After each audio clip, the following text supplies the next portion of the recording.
निकालना था, gas constant R, इसको यूनिवर्सल गैस कांस्टेंट भी बोलते हैं। तो आर के तो दो वैल्यू होते हैं, एक वैल्यू होता है 8.314 जूल पर केल्विन पर मोल, एक ये होता है देखो जूल पर केल्विन पर मोल। एक और आर का वैल्यू होता है 0.0821, ये होता है लीटर एटीएम पर केल्विन पर मोल। यूनिट को ध्यान देना, यूनिट में ही पूरा खेला है। अब समझते हैं हम लोग कि आर आएगा कहां से। तो पीबी इक्वल टू एनआरटी पढ़े हैं सबने, बिल्कुल पढ़े हैं, आइडियल गैस इक्वेशन है, ठीक है। इस पीबी इक्वल टू एनआरटी में बच्चों हम लोग आर यहीं से निकालते हैं, पीवी अपॉन एनटी। अच्छा, आर का वैल्यू निकालने के लिए क्या किया जाता है, एसटीपी का कंडीशन यूज करते हैं, स्टैंडर्ड टेम्परेचर प्रेशर। को बोला क्यों, क्योंकि एसटीपी पे क्या होता है, हर गैस का वॉल्यूम, तो आर एक यूनिवर्सल कांस्टेंट है, सब गैस के लिए सेम होना चाहिए। तो हर गैस का वॉल्यूम एसटीपी पे 22.4 लीटर होता है, याद रखना, इसको हम बताए थे ना कल। एट एसटीपी, एसटीपी यानी temperature, standard temperature pressure. STP पे क्या क्या होता है, ध्यान सुनो। एसटीपी पे टेम्परेचर होता है 0 डिग्री सेल्सियस, 0 डिग्री सेल्सियस मतलब 273 केल्विन, केल्विन में रखना पड़ेगा। प्रेशर होता है 1 एटीएम, प्रेशर होता है 1 एटीएम, और मोल हो जाएगा 1, एक मोल, एक मोल, ध्यान सुनो। और उसके बाद आपको ये हो गया, ये हो गया, ये हो गया, सब हो गया ना। क्या बचा है, वॉल्यूम। वॉल्यूम कितना होगा गैस का, 22.4 लीटर। ये सब वैल्यू रख दो, यूनिट के साथ रखना। देखो आर इक्वल टू प्रेशर के जगह रख दो 1 एटीएम, देखना ये वाला आ जाएगा। वॉल्यूम के जगह रख दो 22.4 लीटर, मोल के जगह रख दो 1 मोल, और टेम्परेचर के रख दो 273 केल्विन।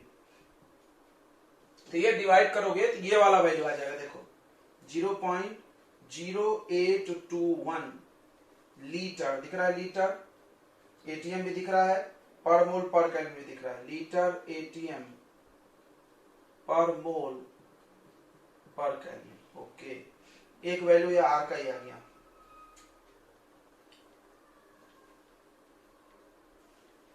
अब सुनो आगे,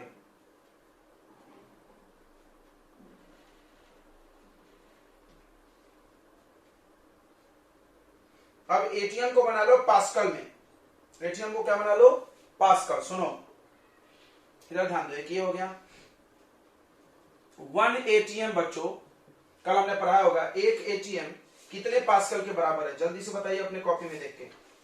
एक एटीएम कितने पास्कल के बराबर है, very good, 10 to the power 5 pascal. ऐसे फटाफट जवाब मिलना चाहिए। एक एटीएम 1.01 है लगभग में, तो एग्जैक्टली 10 का पावर 5 नहीं है, थोड़ा एग्जैक्ट में है, लगभग में हो। देखो तो एक एटीएम होता है 10 का पावर 5 पास्कल अप्रोक्स में, एग्जैक्ट है 1.01 ऐसा करके, हाँ चलता उतना, ठीक है। तो एटीएम को हमने लीटर में पास्कल में बना दिया। अच्छा, और एक बात, लीटर वॉल्यूम जो है, वॉल्यूम वो 22.4 लीटर है, उस लीटर को मीटर क्यूब में बनाना है। बताइए क्या करेंगे, लीटर को मीटर क्यूब में कैसे बनाएंगे, देख लीजिए आपकी कॉपी में होगा। लीटर को मीटर क्यूब में कैसे बनाएंगे, जल्दी से बताइए, किससे मल्टीप्लाई डिवाइड किया जाए, जल्दी। लीटर को बनाना है मीटर क्यूब। देखो हमने लिखा होगा वॉल्यूम में, लीटर को मीटर क्यूब कैसे बनाते हैं बच्चा लोग, जल्दी बताएंगे। 1 लीटर में कितना मीटर क्यूब, जल्दी बोलो, बोल नहीं रहे। हाँ, 10 का पावर -3, 10 का पावर -3 लिखा है ना, बोल क्यों नहीं रहा। तो ये वॉल्यूम भी हो गया। देखो हम ये बनाना चाह रहे हैं ये, तो इसके लिए एटीएम नहीं चाहिए, एटीएम को हटा दो, देखो जूल चाहिए, जूल एसआई यूनिट है और ये मीटर क्यूब। ओके बस अब वैल्यू रखो, तब आर का वैल्यू निकालिए। आर का वैल्यू कैसे निकलेगा, PV upon N T. Pressure, pressure रखेंगे 10 का पावर 5 पास्कल। वॉल्यूम, वॉल्यूम रखेंगे बच्चों 22.4 इंटू 10 का पावर -3 मीटर क्यूब। ओके उसके बाद एन, एन होगा मोल, 1 मोल, और टेम्परेचर 273 केल्विन। इसको जब सॉल्व करोगे देखना यहां एक बड़ा इंपॉर्टेंट चीज है, बड़ा इंपॉर्टेंट है। तो ये होगा 22.4, 5 में से 3 चला गया तो 10 का पावर 2। अब देखना पास्कल इंटू मीटर क्यूब, सुनो इधर साइड में बता रहे हैं, याद रखना या जानते भी होगे तुम। Pressure into volume, pressure into volume work done होता है। प्रेशर इंटू वॉल्यूम क्या होता है, वर्क डन। अगर नहीं मेरी बात मानोगे तो हम तुमको समझाते हैं। देखो वर्क का फॉर्मूला क्या होता है, फोर्स इंटू डिस्प्लेसमेंट, तो सब लोग जानता है, फोर्स इंटू डिस्प्लेसमेंट। अब क्या करो, अब क्या करो तुम ध्यान से समझो, फोर्स को एरिया से डिवाइड कर दो और यहां पे एरिया से मल्टीप्लाई, एरिया से डिवाइड मल्टीप्लाई कर दिए, कर सकते ना ऐसा। फोर्स अपॉन एरिया क्या होगा, फोर्स अपॉन एरिया प्रेशर, और डिस्प्लेसमेंट इनटू एरिया, सबको पढ़ा गया है। एरिया में जब displacement, length, breadth, height, area में कुछ भी एक बार मल्टीप्लाई होगा तो वो वॉल्यूम बन जाएगा, ठीक है। क्योंकि वॉल्यूम के लिए 3 चीजें चाहिए, लेंथ, ब्रेथ, हाइट। अगर एरिया के लिए 2 साइड होना, तो 2 साइड में तीसरा साइड जैसे ही मल्टीप्लाई होगा तो ये क्या बन जाएगा, वॉल्यूम, और ये प्रेशर। तो याद रखो प्रेशर इंटू वॉल्यूम वर्क होता है, प्रेशर इंटू वॉल्यूम क्या होता है, वर्क। अब बताओ, अब ध्यान से समझना, अब ध्यान से समझना, ये हम प्रूफ कर दिए। वर्क का यूनिट क्या होता है, जूल, वर्क का यूनिट क्या होता है, जूल, वॉल्यूम का यूनिट मीटर क्यूब, और प्रेशर का पास्कल। मतलब पास्कल इंटू मीटर क्यूब को जूल लिख सकते हैं, पास्कल इंटू मीटर क्यूब को क्या लिख सकते हैं, जूल। बस ये बन गया।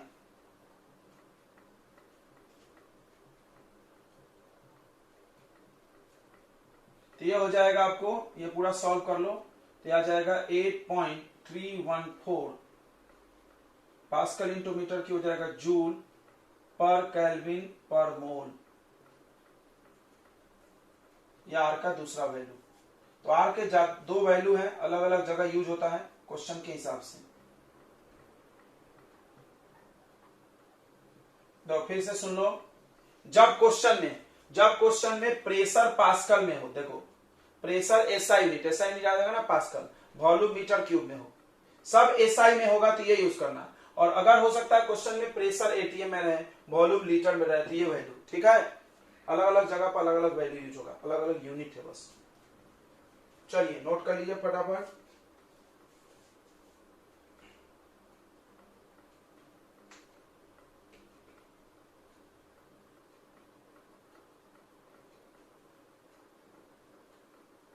ये आर के वैल्यूज आपने निकाल लिया। चलिए आगे बढ़ते हैं। तो हर लॉ में तुमने ऐसा पढ़ा था, P1 V1 P2 V2 1 1 2 2, इसके लिए भी पढ़ना पड़ेगा ideal gas. n number of moles gas है, गैस के मोल कितने हैं, n मोल्स है। n मोल समझता है ना, मोल मतलब पार्टिकल, 6.022 उतने पार्टिकल को एक मोल बोलते हैं। तो n नंबर ऑफ मोल्स है, प्रेशर P1 है, वॉल्यूम V1 है और टेम्परेचर T1 है।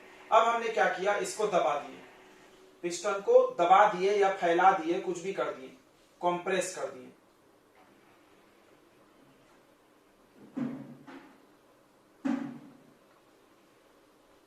ध्यान से सुनना, जब हमने इसको दबाया तो प्रेशर बढ़ गया होगा, जब हमने दबाया बच्चों तो प्रेशर चेंज हो गया, यानी P2।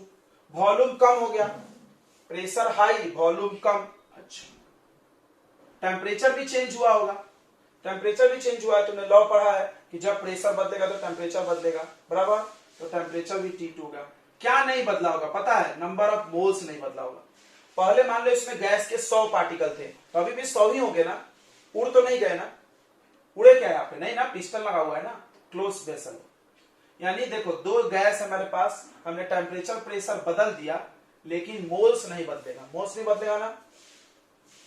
तो इसके लिए आइडियल गैस इक्वेशन बताओ, ठीक है, आइडियल गैस इक्वेशन बताओ इसके लिए, फर्स्ट कंडीशन के लिए। तो क्या लिखोगे तुम बताओ, P1 V1 equal to NRT1 लिखेंगे, इसको इधर डिवाइड कर लो, 1 वाला सब एक बार, P1 V1 by T1 equal to NR, equation number 1। फिर इस इक्वेशन को यूज करो, P2 V2 equal to NR T2, यहां से P2 V2 upon T2 equal to NR। अब देखो ये भी NR ये भी NR इक्वल होगा ना, होगा कि नहीं होगा?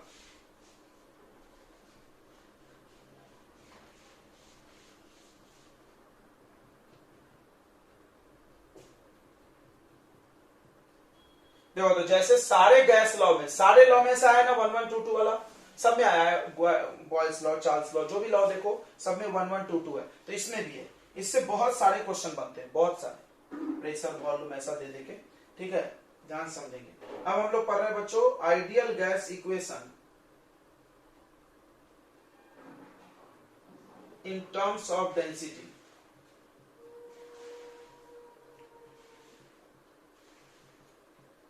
तो आइडियल गैस इक्वेशन डेंसिटी में, फिर से देखो आइडियल गैस इक्वेशन में वॉल्यूम है, तो इसमें डेंसिटी को हम लोग डाल सकते हैं। डाल सकते हैं कि नहीं डाल सकते? बिल्कुल डाल सकते हैं। तो आप खुद भी कर सकते हो, देखो इधर PV इक्वल टू NRT लिख देंगे। NRT बताइए डेंसिटी का फॉर्मूला क्या होता है? Mass by volume. यहां से वॉल्यूम का फॉर्मूला क्या बनेगा? मास बाई डेंसिटी बनेगा। यहां पुट कर दो, यहां पे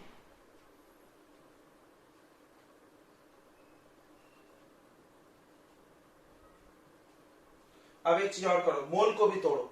मोल देखो इधर, इधर साइड में हम लिखते हैं मोल का फॉर्मूला होता है मास बाई मॉलिक्यूलर मास या वेट बाई मॉलिक्यूलर वेट होता है। इसको यहां पुट अप कर दो।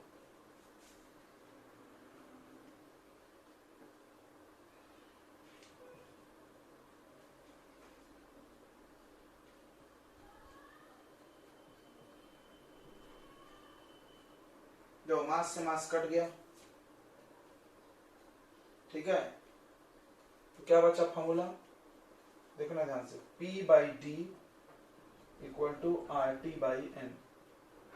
इसको ऐसे मल्टीप्लाई कर लो, PM equal to DRT। This is also ideal gas equation, ये भी आइडियल गैस इक्वेशन है। किस रूप में लिखा है? डेंसिटी के रूप में। देखो यहां पे P प्रेशर है,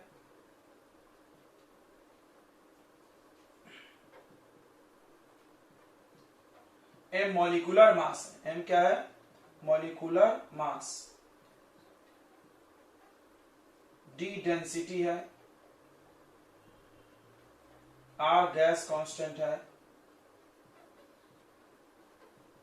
और T टेम्परेचर है। ठीक है, क्लियर हो गया? This is also ideal gas equation in terms of density.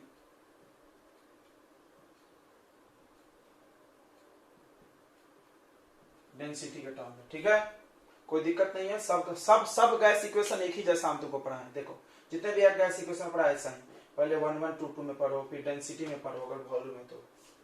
चलिए अब हम लोग पढ़ेंगे बच्चों Dalton law. Dalton law,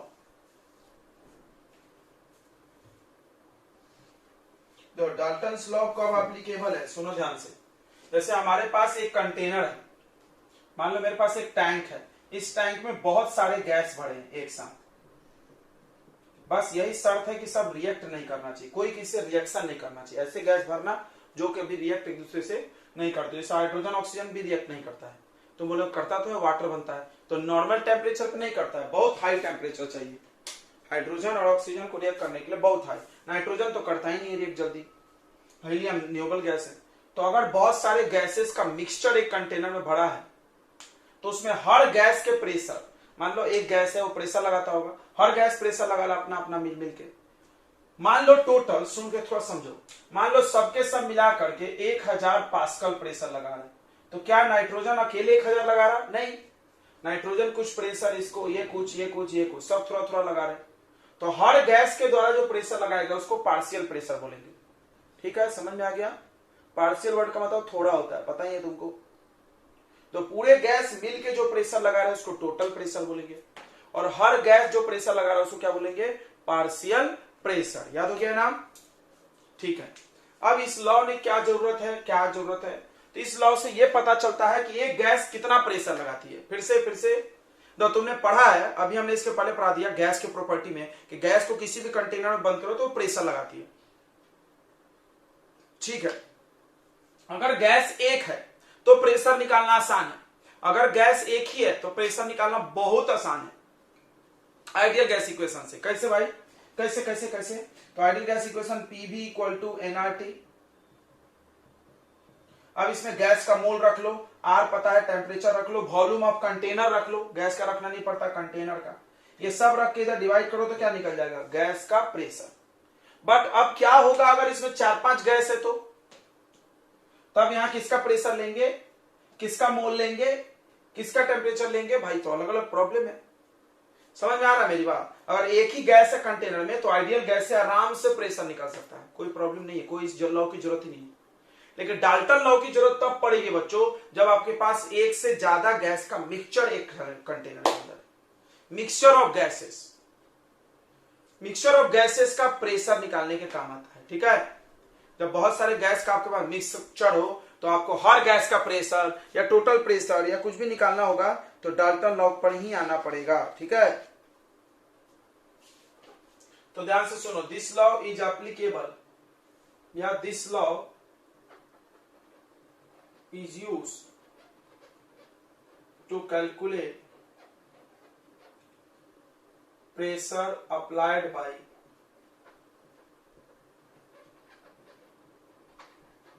each gas। Pressure applied by each gas को हम लोग बोलते हैं पार्शियल प्रेशर।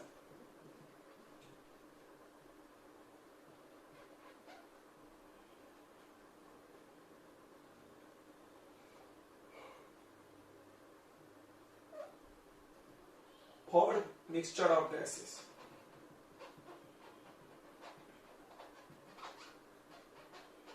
अगला point, this law is applicable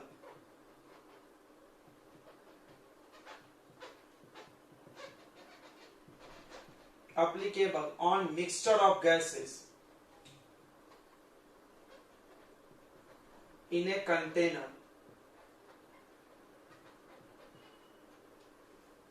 but they must be non reacting. वो पक्का एक दूसरे से रिएक्शन नहीं करना चाहिए, याद रखो, नॉन रिएक्टिंग होना चाहिए, कभी भी एक दूसरे से रिएक्शन नहीं करना चाहिए, याद रखना। अगर रिएक्शन करने वाले गैस ले लोगे तो डाल्टन का लॉ गलत हो जाएगा।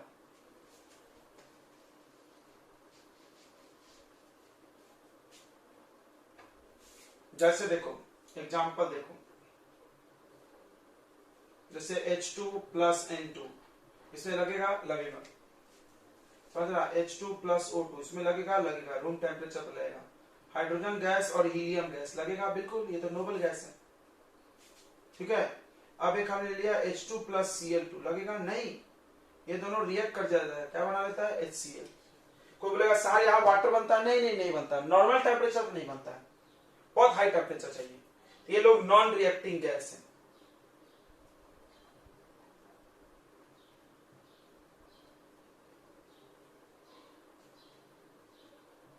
इसमें डाल्टन्स लॉ एप्लीकेबल है।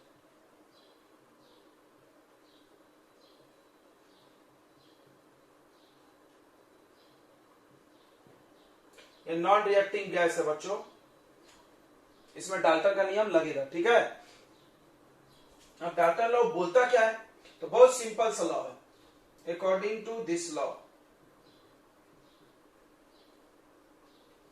ये लॉ क्या बोल रहा है, ये लॉ बोल रहा है तुम्हारे पास एक कंटेनर है, ठीक है, उसमें अलग अलग गैस है, जैसे हाइड्रोजन गैस है, ऑक्सीजन गैस है, नाइट्रोजन गैस है, आर्गन गैस है, हीलियम गैस है।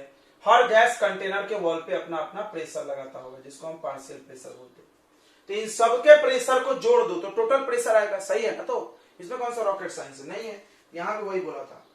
क्या बोला था इसने कि total pressure is equal to P1 plus P2 plus P3 plus dot dot dot dot Pn।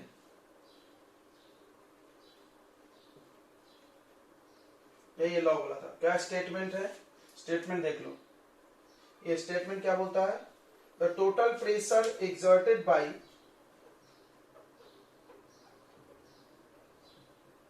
The total pressure applied by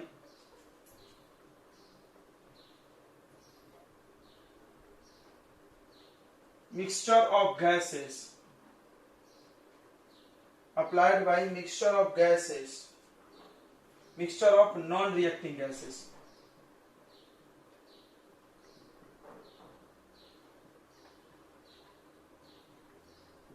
The total pressure applied by mixture of non-reacting gases is equal to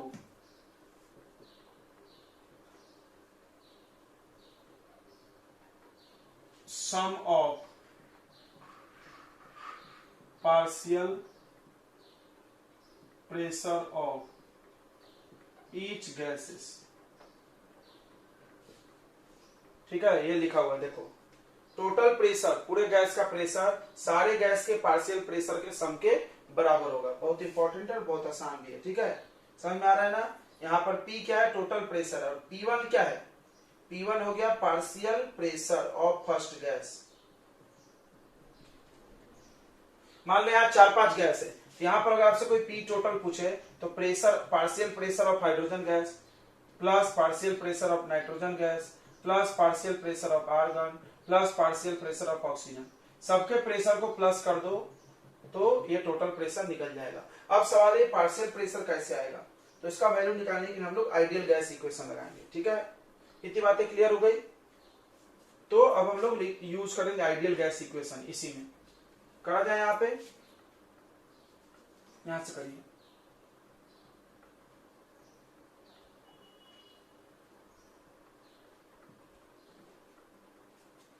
ideal gas equation लगाएंगे। ध्यान से देखो, ideal gas equation लगाएंगे हम लोग।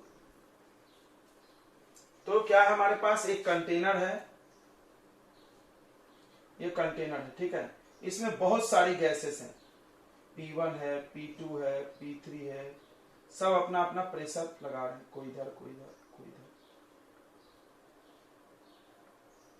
सब अलग अलग जगह पर घूम रहे हैं। ठीक है,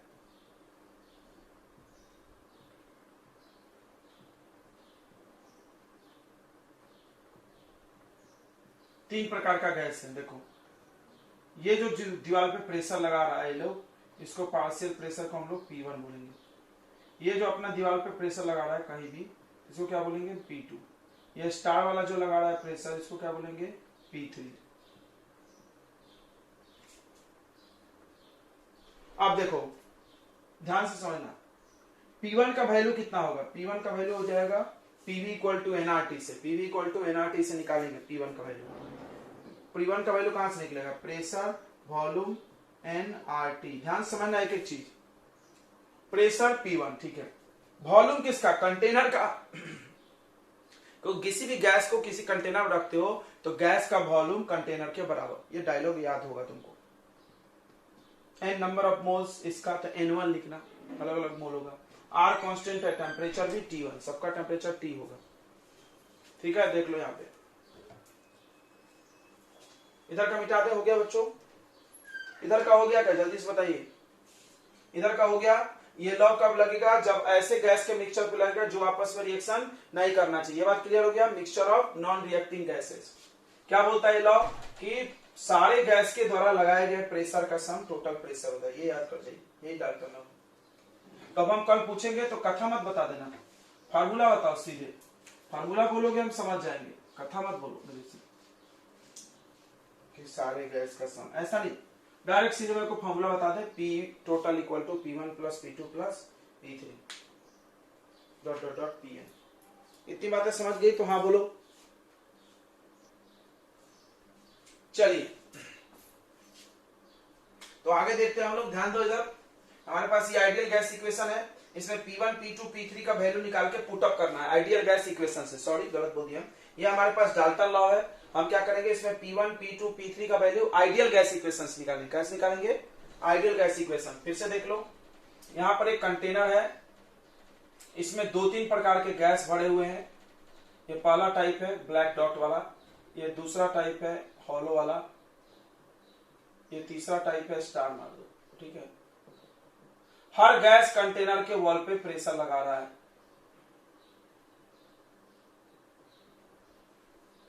हर गैस अपना कंटेनर के दीवार पे प्रेशर लगाना है। हर गैस के द्वारा, एक एक गैस के द्वारा लगाए गए प्रेशर को क्या बोलते हैं? Partial pressure. इस पूरे कंटेनर का वॉल्यूम कितना? V। टेम्परेचर इस वक्त कंटेनर का T है, ठीक है, V और T फिक्स है और कुछ फिक्स नहीं है। देखो इधर ध्यान से देखना, 3 गैस है जो एक ही सिलेंडर में बंद है, या 2 गैस भी ले सकते हो, 2 गैस भी ले सकते हैं, कोई जरूरत नहीं 3 की। Let 2 gases are closed in a chamber।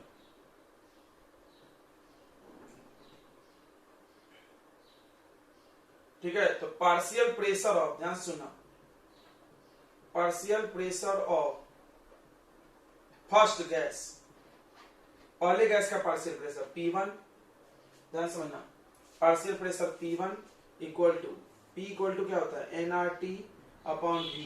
PV equal to nRT होता है, तो P1। अब देखो वॉल्यूम किसका लेते हो? पूरे टंकी का हमेशा, तो वॉल्यूम V ही रहेगा। टेम्परेचर क्या लेंगे? T। N के जगह N1 होगा, बस बोलो इतना समझा तो। अरे PV इक्वल टू nRT, इसमें बस P1 और N1 डायरेक्टली प्रोपोर्शनल है, प्रेशर और मोल डायरेक्टली, ये सब कांस्टेंट है।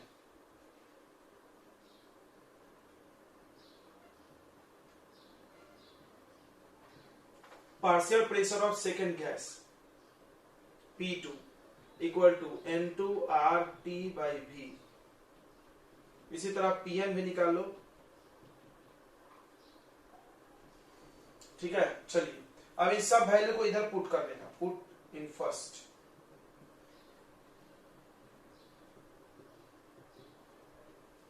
पहले इक्वेशन में आप पुट कर दीजिए। पहला इक्वेशन क्या बोलता है? टोटल प्रेशर इक्वल टू सारे गैस के प्रेशर का सम।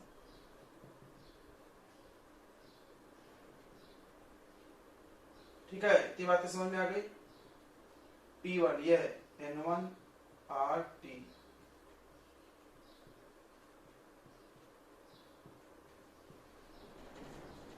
बोलो इतना समझ में आ गया कि नहीं आया?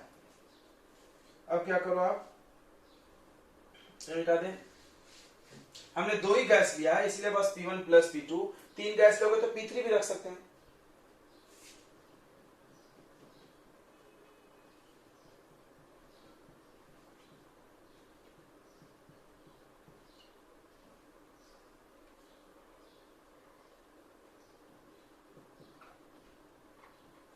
तो ये दूसरा इक्वेशन, ये तीसरा और ये फोर्थ। अब क्या करते जाना तुमको, ध्यान सुनना। फर्स्ट इक्वेशन को 4 से डिवाइड करो, सेकंड को करो, थर्ड को करो, सबको ऐसे लाइन से करते जाओ।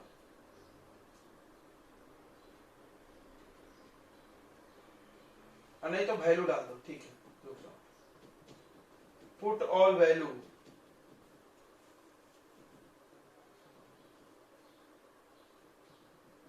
In equation 2, sorry first. क्या था इक्वेशन फर्स्ट? देखो तो इधर ध्यान दो।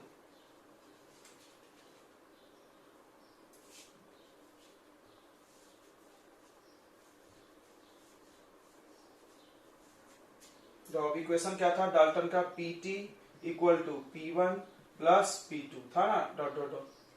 Pt के जगह ये रख दे, क्या रख दो?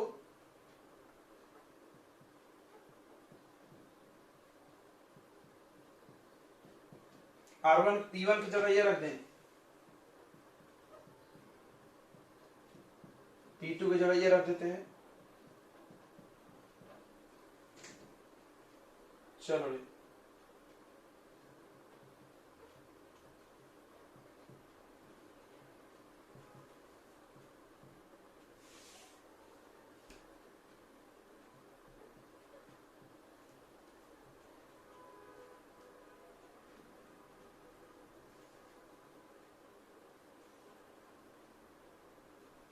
अरे तो सेम सेम आ गया, रुक जाओ रुक जाओ, इसको डिवाइड करना है, सॉरी वैल्यू नहीं लाना है। ओहो, देखो अपने को P1 P2 का वैल्यू निकालना है, सही है। देखो तो डिवाइड इक्वेशन 2 बाई 4, समझना, 2 को 4 से डिवाइड करो, ऐसा आ जाएगा P1 divided by P total equal to इधर आएगा N1 RT by V upon N1 plus N2 RT by V, RT by V, RT by V cut P1 by PT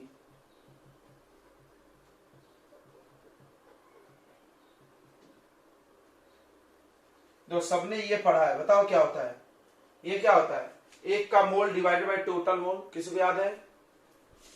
किसी को याद है? Mole of any component divided by total mole. किसी भी चीज का एक का मोल, अरे यार बहुत आसान है, नाम में ही है। देखो मोल, ये मोल है, ये मोल है। मोल मोल डिवाइड में हो, डिवाइड में तो फ्रैक्शन पढ़ते हैं, फ्रैक्शन। फ्रैक्शन सुने क्या सबने? मैथ्स में होता है फ्रैक्शन, A बाई P। तो ये फ्रैक्शन है, तो इसका नाम रखा गया मोल फ्रैक्शन। क्या नाम बोलते हैं इसको? Mole fraction. इसको क्या बोलते हैं? Mole fraction. पढ़े होंगे सबने। ये फॉर्मूला बन जाएगा P1 by PT equal to mole fraction यानी S of 1, X of 1।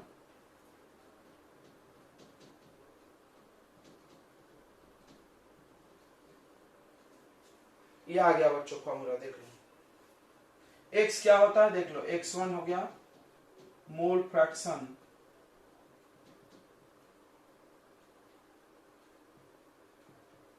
Of solute, mole fraction of solute, ठीक है, ओके।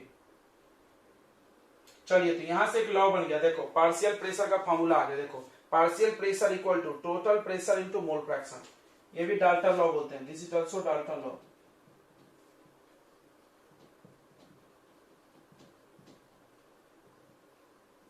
फिर से देख लो, P1 क्या है? पार्शियल प्रेशर इक्वल टू ये है total pressure multiply mole fraction.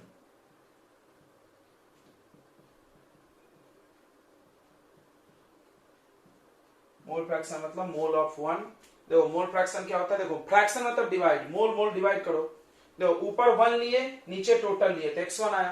अगर हम ऊपर 2 लेते, नीचे N1 प्लस इंटू लेते तो क्या आता? X2। Mole fraction of 2, mole fraction of 1। ठीक है, समझ गया इतनी बातें? सबको इतनी बातें समझ गई तो बताओ, नहीं समझा तो भी बताओ। कुछ भी पूछना है तो बोलो तुम लोग। तो अब P1 निकाल लिए तो तुम P2 निकाल लोगे। P2 क्या होगा? Pressure total into mole fraction of 2। समझ रहा है क्या? P3 क्या होगा? P total into X4। चलिए नोट कर लीजिए फटाक से। गैस मतलब क्या होता है? गीला गैस, पानी भी है। अब इसमें दो चीजें हैं, देखो इसमें गैस भी है, मान लो मॉइस्ट हाइड्रोजन गैस पड़ा है, इसमें हाइड्रोजन गैस के भी पार्टिकल हैं और इसके अलावा इसमें वाटर वेपर्स भी हैं, है ना कि नहीं है? है कि नहीं है? बिल्कुल है। अब हम तुमसे पूछें कि टोटल प्रेशर बताओ कितना होगा? Total pressure of moist gas. तो गीले गैस में दो गैस है, तो दोनों के प्रेशर को प्लस करना होगा कि नहीं करना होगा?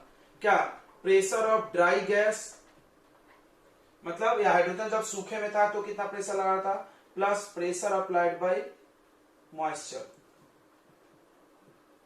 मॉइस्चर ने कितना प्रेशर लगाया? सही है? सही है कि नहीं सही है? बिल्कुल सही है। मॉइस्चर ने जो प्रेशर लगाया उसी को हम लोग बोलते हैं एक्वस टेंशन। क्या बोलते हैं? Aqueous tension. इसको याद रखना, कभी भी कोई गीले गैस का प्रेशर पूछे, मॉइस्ट गैस, तो आपको क्या करना है, उसका ड्राई गैस का प्रेशर निकाल लो और उसमें प्लस कर दो एक्वस टेंशन। क्या प्लस कर दो? Aqueous tension. हर गैस का एक्वस टेंशन अलग अलग होता है। हर गैस का एक्वस टेंशन क्या होता है? अलग अलग होता है, ठीक है। हर गैस अपना अलग अलग एक्वस टेंशन लगाती है।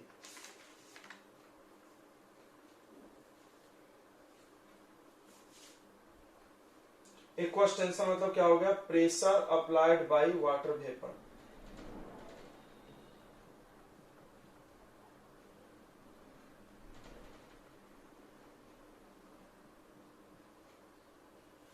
Pressure applied by water vapour. Water vapour जो प्रेशर लगाता है उसी को हम लोग एक्वस टेंशन बोलते हैं, ठीक है। चलिए अब हमने आपको डाल्टन लॉ पढ़ा दिया, सब पढ़ा दिए। फिर से एक बार रिवाइज कर लो। इधर ध्यान दो, क्या पढ़ा तुमने कि एक गैस का अगर प्रेशर चाहिए तो आपको टोटल प्रेशर पता होना इनटू मोल फ्रैक्शन उसी गैस का पता होना, पहली बात। उसके बाद बहुत सारे गैस अगर एक साथ हैं तो टोटल प्रेशर सबका क्या हो जाएगा, सम हो जाएगा। ये दो चीज आपने पढ़ा, बहुत इंपॉर्टेंट है, ठीक है, यही डाल्टन लॉ में। और अगर आपके पास ड्राई गैस का प्रेशर चाहिए, सिर्फ प्योर गैस, तो उसके मॉइस्ट गैस का प्रेशर निकाल लेना और उसमें से एक्वस टेंशन को क्या कर देना, माइनस, ठीक है। ये सब आपने पढ़ लिया, नोट कर लिए होंगे। आगे हम लोग एक क्वेश्चन लिखते हैं, इस पे आप बना के दिखाएंगे, ठीक है।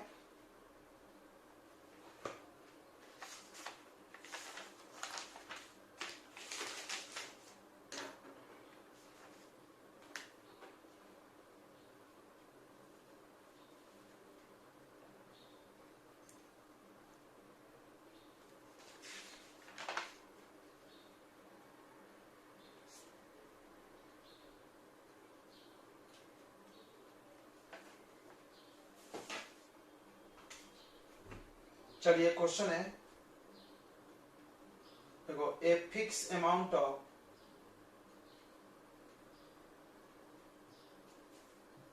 N2 gas at 27 degrees Celsius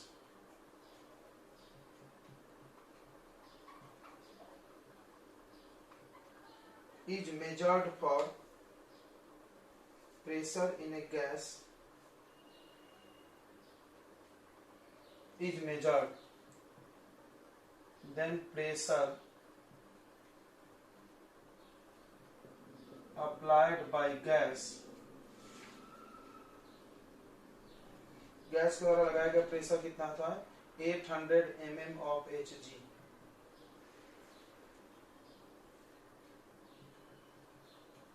if aqueous tension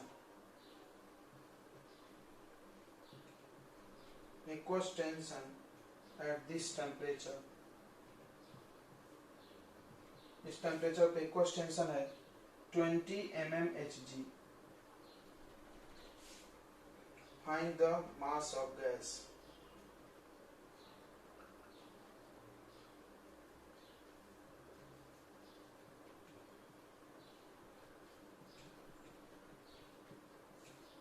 चलो इधर ध्यान दो, क्या क्या बोल रहा है, थोड़ा पढ़ो क्वेश्चन को। A fix amount of gas, छोड़ दो इसको, टेम्परेचर दिया है, लिखते जाना आपने।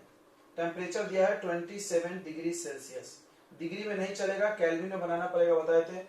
273 प्लस कर लो, कितना आ जाएगा ये, 300 केल्विन। ओके, मेजर्ड बोल रहा है क्या, देखो, a fix amount of nitrogen gas is measured, pressure applied, nitrogen ने इतना प्रेशर लगाया, ये किसका प्रेशर है, नाइट्रोजन गैस का।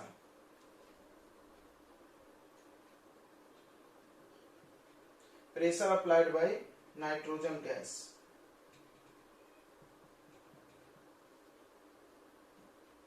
If aqueous tension at this temperature, उसमें पानी भी है, देखो पानी भी है, इसका मतलब ये pressure applied by moist nitrogen gas है। कोई बोला आपको कैसे पता, तो देखो यहाँ पे आगे पढ़ो, बोल रहा है एक्वस टेंशन यानी पानी भी है। गीला नाइट्रोजन गैस 800 mm प्रेशर लगाता है। एक्वस टेंशन सुनो रे, एक्वस टेंशन कितना लगा रहा, 200 mm Hg।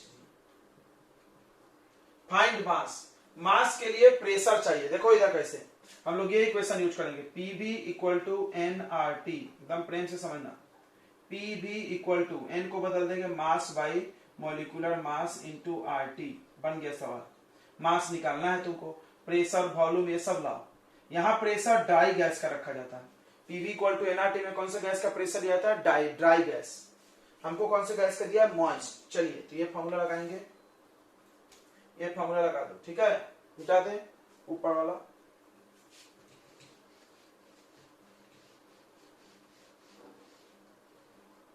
देखो इधर ध्यान से, pressure due to moist gas, moist gas का प्रेशर कितना होगा, pressure due to dry gas plus aqueous tension.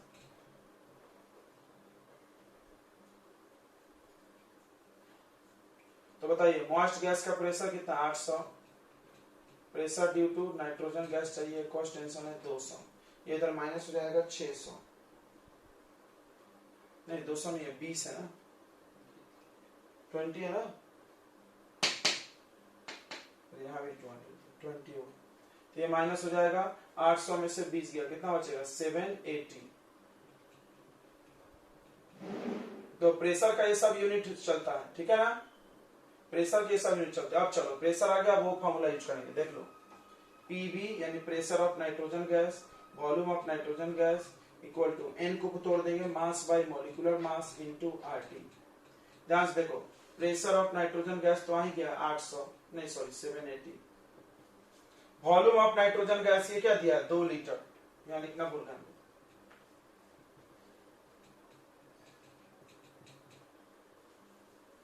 2 litre.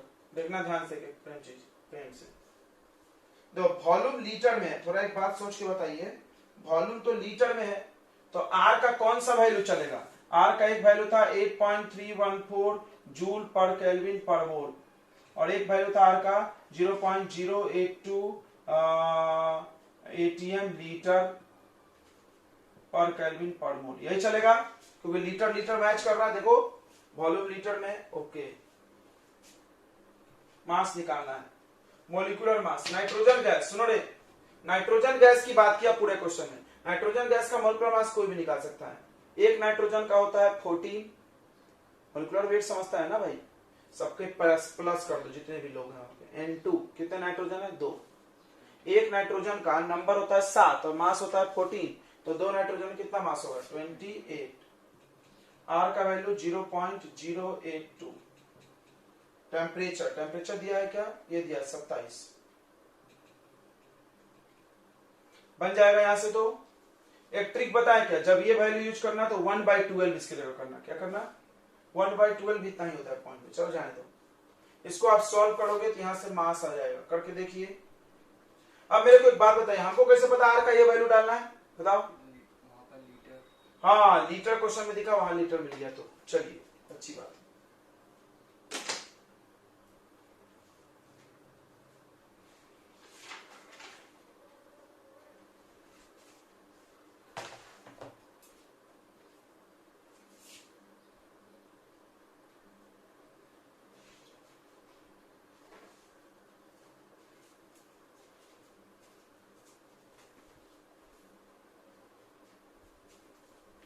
क्यों सब ज्वाइन लेफ्ट हो रहे रे, क्या हो गया बच्चों, क्लियर नहीं दिख रहा है क्या रे।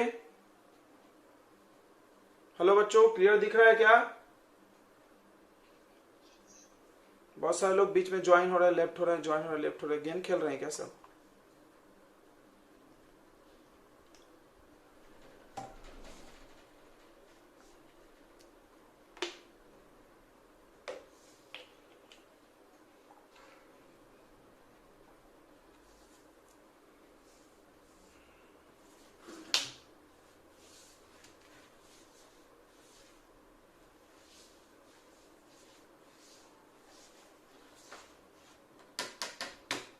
चलो ये क्वेश्चन समझ में आया तो हाँ बोलो, आया समझ में कि नहीं आया, बोल भी नहीं रहा सब।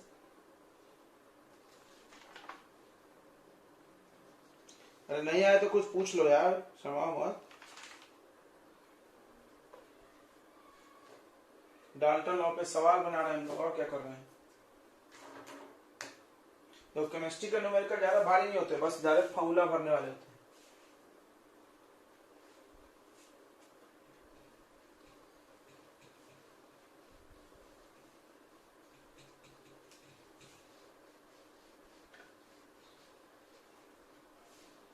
इसको सॉल्व कर लेंगे।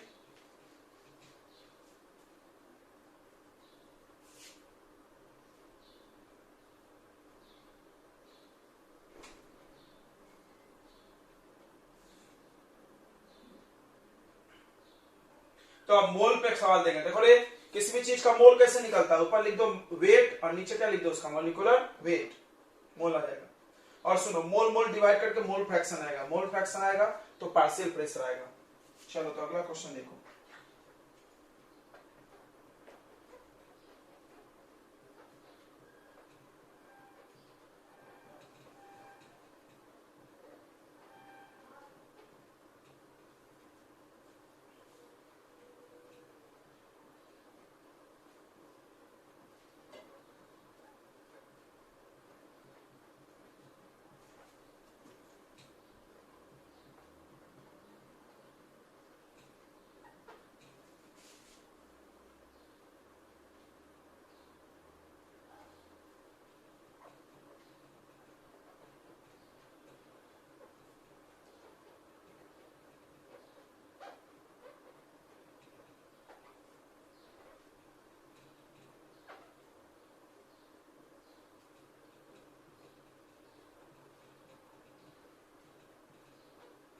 चलो ये क्वेश्चन देखते हैं, इधर ध्यान दो।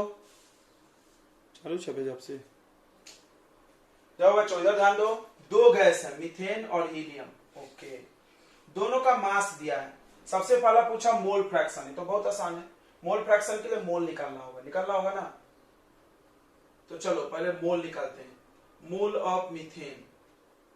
किसी भी चीज का मोल कैसे निकलता है? ऊपर वेट उसका, नीचे मॉलिक्यूलर वेट। वेट इसका 48, मॉलिक्यूलर वेट बताओ। कार्बन का 12, 12 4 16, 48। 3 मोल आया। किसका 3 मोल आया? CH4 का। अब किसका मोल निकालेंगे बताओ? हीलियम का निकालेंगे। फिर से वेट ऊपर, वेट कितना है? 16। हीलियम का मॉलिक्यूलर मास पता है क्या? 4। मास ही नहीं पता तो कैसे होगा? हीलियम का मॉलिक्यूलर मास 4, 16 को डिवाइड किया 4 से 4 आया। चलिए अब मोल फ्रैक्शन निकालते हैं। Mole fraction of each gas. Each gas मतलब किसी एक का निकालो, दूसरे का नहीं निकालना पड़ेगा। दूसरे के लिए 1 से माइनस कर देंगे। पढ़ाया गया सब टेक्निक?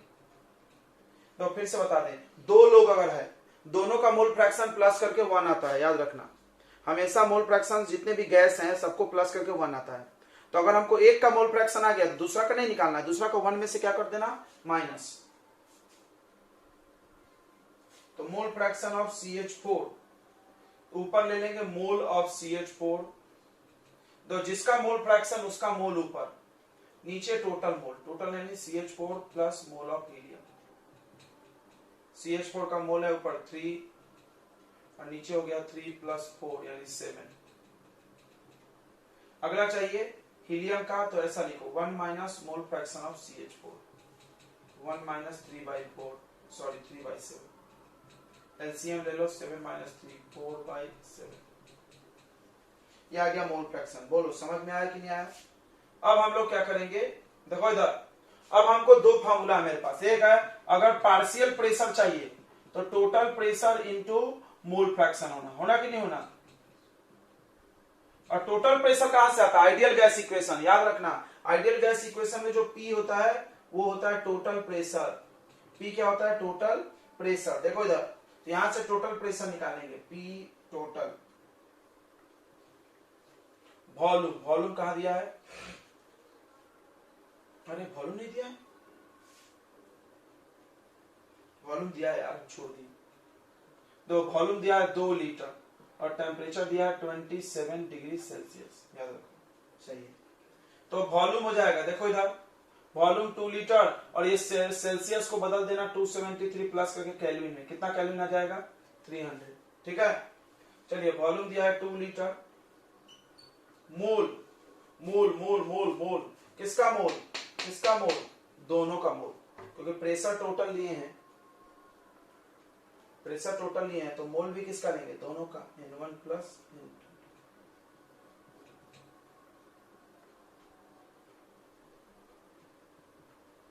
इसका मोल प्लस कर दो, सॉरी मोल फ्रैक्शन नहीं बे, मोल। 3 प्लस 4 R गैस कांस्टेंट। कोई बता सकता है गैस कांस्टेंट में कौन सा वैल्यू लगेगा? देखो 0.082 वाला लगेगा कि 8.314 लगेगा? कौन बता सकता है? जल्दी हाँ बोलो, बोलो कौन सा लगेगा बच्चों? जल्दी बोलो यार। हाँ गुड, क्योंकि ये लीटर में है तो दिमाग में फंसा पड़ा है, याद नहीं आना। 0.082। टेम्परेचर कितना दिया था? टेम्परेचर बताइए। 300 केल्विन। बस तो बन गया ना भाई, यह गया 707 इंटू 0.082। 2 से इसको काट कूट के सॉल्व कर लो, ठीक है? तो टोटल प्रेशर आ जाएगा। बताओ मेरे कितना आया? उसके बाद सुनो, उसके बाद एक एक का प्रेशर निकालना। पार्शियल प्रेशर, एक एक के प्रेशर को क्या बोलते हैं? Partial pressure. पार्शियल प्रेशर कितना आएगा? Total pressure into mole fraction. देखो ये है मोल फ्रैक्शन। किसका पार्शियल प्रेशर हम निकाल रहे हैं? 1 मत लिखो, CH4 लिखो, यहां भी CH4। तो टोटल प्रेशर यहां से आएगा, यहां रख देना। X कितना है? ये है, डाल देना। कर लेंगे? कर लेगा क्या? पार्शियल प्रेशर ऑफ मीथेन के जगह अगला कौन सा है, helium, total pressure into mole fraction. चलो करके बताइए आंसर आ रहा है क्या जल्दी से।